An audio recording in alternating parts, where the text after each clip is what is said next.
Hello friend, welcome back to my channel অগোছালো মুনমুন। আমার ব্লগে আমার বন্ধুদেরকে জানাই অনেক অনেক ভালোবাসা। তো আজকে গরমের দিনে আমি একটা কি রেসিপি নিয়ে এসেছি সেটাই তোমাদের সাথে শেয়ার করব। এখানে দেখো, ঢ্যাঁড়স, ঝিঙে আর আলু নিয়ে নিয়েছি। ঠিক আছে, আমি আলু, ঢ্যাঁড়স, ঝিঙে দিয়ে কালো জিরে বাটা দিয়ে পাতলা ঝোল করব। এই গরমের দিনে কিন্তু খেতে দারুণ লাগে আর পেটও কিন্তু ঠান্ডা থাকে। তো দেখতেই পাচ্ছ, এখানে আমি আদা একটু নিয়ে নিয়েছি আর কালো জিরে নিয়ে নিয়েছি আর নিয়ে নেব গোটা জিরে আর পরিমাণ মতো কিন্তু ধনে নিয়ে নিচ্ছি, গোটা ধনে। তো দেখতেই পাচ্ছ, এগুলো কিন্তু আমি বেটে নেব। আর এখানে আমি কড়াইয়ের মধ্যে জল দিয়ে দিলাম। আমি সবজিগুলো হালকা সেদ্ধ করে নেব। এখানে ঢ্যাঁড়স দিয়ে দিলাম, ঝিঙে দিয়ে দিলাম আর আলুও দিয়ে দিচ্ছি। গরমের দিনে কিন্তু এই পাতলা ঝোলটা কিন্তু খেতে খুব ভালো লাগে। আর আমি অল্প পরিমাণে লবণ দিয়ে দিলাম আর হলুদ দিয়ে দিচ্ছি। ঠিক আছে, দিয়ে আমি আবার হালকা করে কিন্তু একটু সেদ্ধ করে নেব। আর এতে কিন্তু শরীরও ভালো থাকে, পেটও ঠান্ডা থাকে কিন্তু। তো আমি এদিকে কড়াইয়ের মধ্যে সর্ষের তেল দিয়ে দিলাম আর ওদিকে হালকা করে সেদ্ধ করে নিয়েছিলাম। দেখো, দেখিয়ে দিচ্ছি, সব কিন্তু গোটাই আছে। তো আমি তেলের মধ্যে এবার আমি আলু আর ঝিঙে আর ঢ্যাঁড়সগুলো কিন্তু দিয়ে দিলাম। অল্প করে কিন্তু ভেজে নেব। ঠিক আছে, দেখতে পাচ্ছ, বেশি ভাজবো না, কিন্তু হালকা করে ভেজে নেব। সবজি কিন্তু বেশি ভাজলে তার কালারটাই নষ্ট হয়ে যায় আর খেতেও ভালো লাগে না। তো দেখতে পাচ্ছ, আমার হালকা করে কিন্তু ভাজা হয়ে গেছে। তো আমি এবার তুলে নেব। তো তুলে নিয়েছি, আমি আরও কিছুটা তেল দিয়ে দিচ্ছি।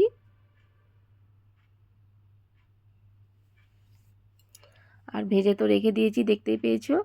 তো আমি এখানে মশলাটাও কিন্তু বেটে নিয়েছিলাম। কালো জিরে ছিল বলে একটু কালো কালো লাগছিল। তো তেলের মধ্যে আমি এবার পাঁচফোড়ন দিয়ে দিলাম।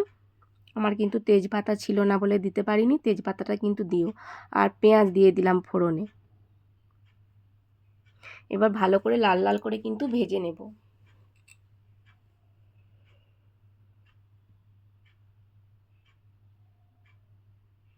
তো দেখো, ভালো করে লাল লাল করে ভাজা হয়ে গেছে। আমি যে মশলাটা বেটে রেখেছিলাম সেটা কিন্তু এবার দিয়ে দিচ্ছি।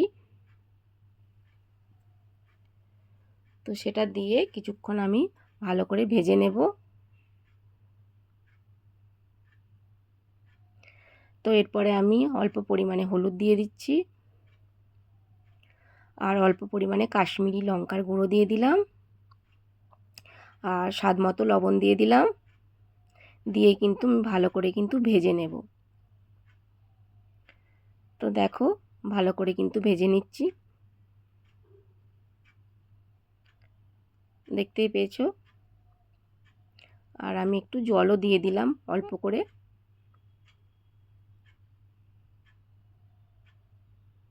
এটা কিন্তু একটু কালোই লাগবে, কারণ কালো জিরেটা আছে না, ওটা তো বেটে দিয়েছি ওই জন্য। তো দেখো, ভালো করে কিন্তু ভাজা হয়ে গেছে। আমি এবার কিন্তু যেই সবজিগুলো ভেজে রেখেছি সেগুলো কিন্তু এবার আমি তুলে দেব। তো দেখো, এখানে আমার সবজিগুলো ভাজা আছে, দেখতেই পাচ্ছ। তো আমি কিন্তু এবার তুলে দিচ্ছি সবজিগুলো।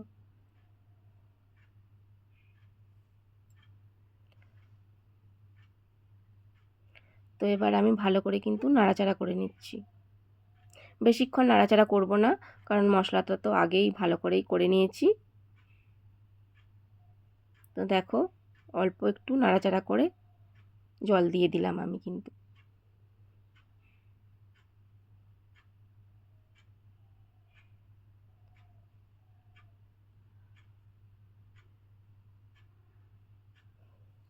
তো দেখো, এবার ফুটছে। আমি একটু ঢাকা দিয়ে দেব, ঢাকা দিয়ে কিছুক্ষণ করে নেব।